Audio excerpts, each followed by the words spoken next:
Hello વિદ્યાર્થી મિત્રો, 8 જેટલા વિડીયોમાં આપણે નીટ ક્વેશ્ચન અને સોલ્યુશન જોયા છે ઓનલી ફોર ટોપર્સ.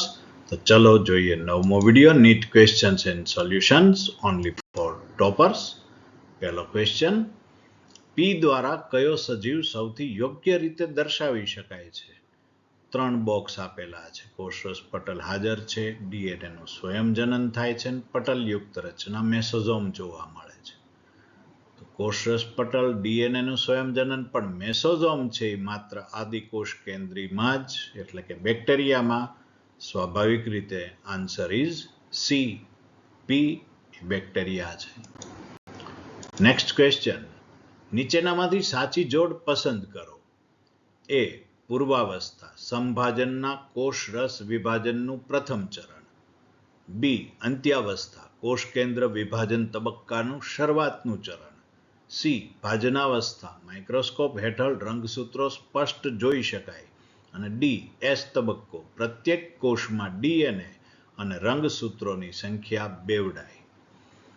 ચલો જોઈએ કે એ પૂર્વાવસ્થા, સંભાજનના કોષ કેન્દ્ર વિભાજનનું પ્રથમ ચરણ છે, કોષરસ વિભાજનનું નહીં, માટે ખોટું. બી અંત્યાવસ્થા, કોષ કેન્દ્ર વિભાજન તબક્કાનું અંતિમ ચરણ છે, શરૂઆતનું નહીં, માટે બી પણ ખોટું. સી સાચું છે, એક જ અવસ્થા હેઠળ રંગસૂત્રો સ્પષ્ટ જોઈ શકાય છે માઇક્રોસ્કોપમાં. અને ડી એસ તબક્કો, પ્રત્યેક કોષમાં ડીએનએ એ બેવડાય છે પણ રંગસૂત્રોની સંખ્યા બેવડાય નહીં, માટે આન્સર ઇઝ સી. પછીનો પ્રશ્ન, નીચે આપેલ આહાર જાળના ચાર્ટ માટે સાચા વિધાનો પસંદ કરી તેના માટે સાચો વિકલ્પ પસંદ કરો. 1 થી 9 નંબર વિવિધ સજીવો દર્શાવે છે. જે 7 અને 5 નંબરના સજીવ મિશ્રાહારી છે. ચલો જોઈએ 7 અને 5 કે યસ મિશ્રાહારી છે, કારણ કે એ 1 નંબર એટલે કે ઉત્પાદકોને પણ ખાય છે, અને 2 અને 3 એ તૃણાહારી થયા, એને પણ ખાય છે, માટે મિશ્રાહારી છે. કે 6 નંબરનો સજીવ દ્વિતીયક ઉપભોગી છે. 1, 4 અને 6 યસ 6 નંબર છે એ દ્વિતીયક ઉપભોગી થયો. પહેલું ઉત્પાદકો, 4 નંબર પ્રાથમિક ઉપભોગી, તો 6 દ્વિતીયક ઉપભોગી. એલ સ્ટેટમેન્ટ, સજીવ નંબર 1 વિઘટક છે નહીં, ઉત્પાદક છે. એમ સજીવ નંબર 2, 3 અને 4 તૃણાહારી છે. યસ તૃણાહારી છે અને પ્રાથમિક પોષક સ્તરમાં સમાવાય છે. નો, એ દ્વિતીયક પોષક સ્તર આવે. એ પ્રાથમિક પોષક સ્તરમાં ઉત્પાદકો છે. નંબર 1 આવે. તો એલ અને એમ ખોટા, જે અને કે સાચા. Answer is 3. જે અને કે સાચા, એલ અને એમ ખોટા. તો આન્સર ઇઝ 3. પછીનો પ્રશ્ન, નીચે આપેલ વિધાનમાં ખાલી જગ્યા પૂરીને સાચો વિકલ્પ પસંદ કરો. જ્યારે માત્ર ખાલી જગ્યા નંબર 1 સક્રિય હોય ત્યારે નંબર 3માં નંબર 2 પરિભ્રમણ કરે છે અને નંબર 2ના ચક્રીય પ્રવાહને કારણે ફોસ્ફોરિલેશન થાય છે.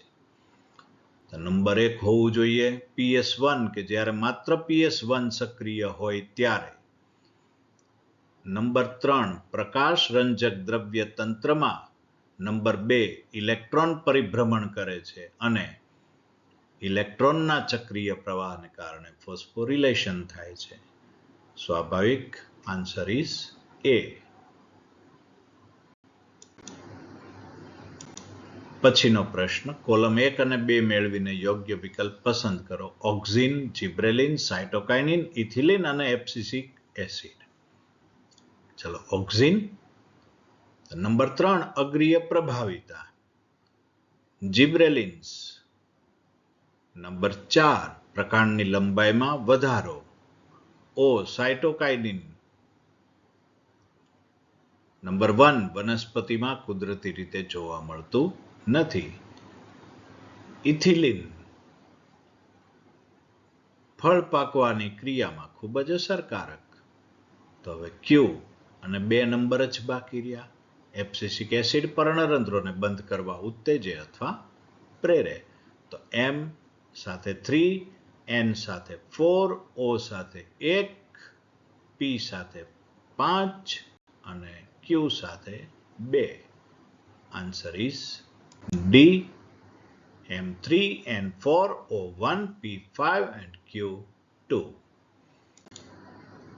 તો નીટની તૈયારી માટેના પ્રેક્ટિસ પેપર પણ ટૂંક સમયમાં પ્રસિદ્ધ થશે. વિડીયોમાં જેની માહિતી ઉપલબ્ધ થશે. વિડીયોમાં કોન્સેપ્ચ્યુઅલ ક્વેશ્ચન રજૂ થતા રહેશે. જોતા રહો, તૈયારી કરતા રહો અને ખૂબ સારા માર્ક લાવી અને સૌથી સફળ કારકિર્દી બનાવો.